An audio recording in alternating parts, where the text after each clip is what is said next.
What you are about to see is a startling biblical revelation. Is it mere coincidence, or is it the fingerprint of God upon His Word? As a matter of fact, the statistical chances of what you are about to see actually occurring as they do, those numbers have been run by statisticians, and the chances of the following revelations being a coincidence are 1 in several trillion. In other words, what you are about to witness is impossible to be a mere coincidence.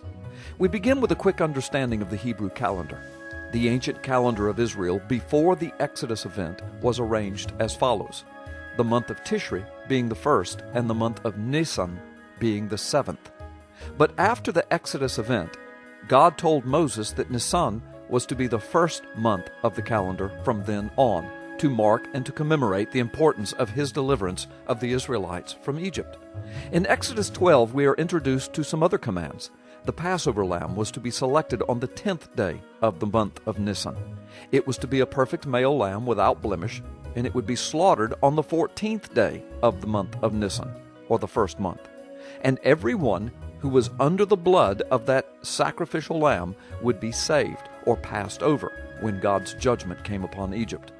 Now, go up 1,500 years in history from the Passover event.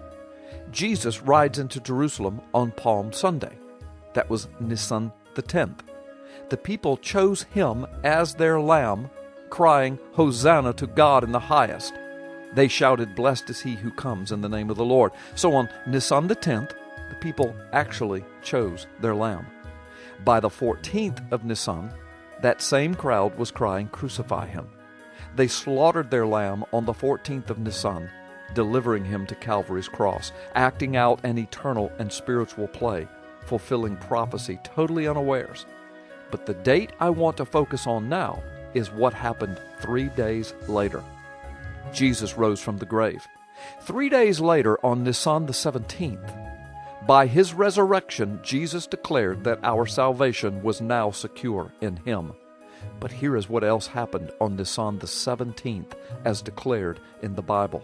Genesis 8:4 declares that Noah's ark came to rest on the mountaintop on the 17th day of the 7th month. But remember, this would have been the month of Nisan on the calendar before Exodus 12. Noah was certainly before Exodus, of course. Noah's ark rested on the mountain on the exact day that Jesus would rise from the grave.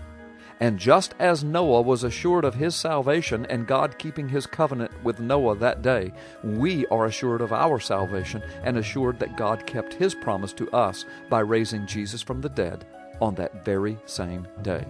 But from Numbers chapter 33 verses 1 through 8, we find that on this day the Israelites also passed through the Red Sea, 3 days after leaving Egypt, thus being delivered from certain destruction.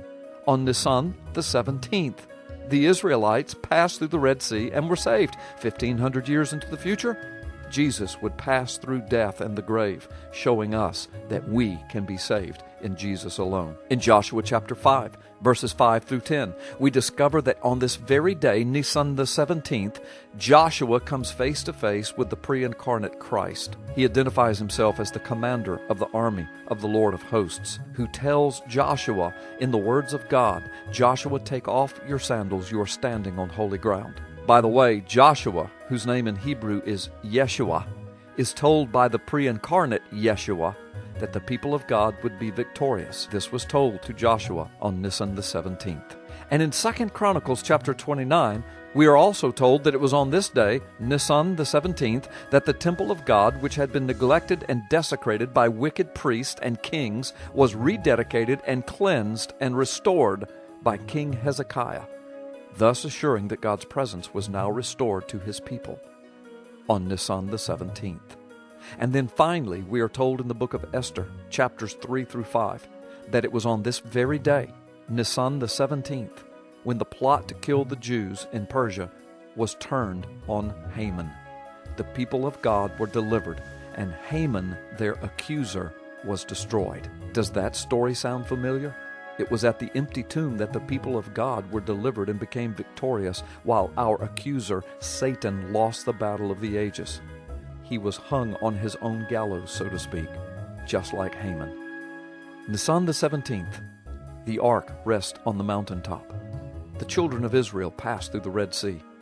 Joshua meets the commander of the Lord of hosts. The temple is restored, and God's holiness enters therein. The people of God are delivered from their wicked accuser in Persia. And Jesus rises from the grave, assuring us of our salvation, our deliverance, and our victory over the accuser.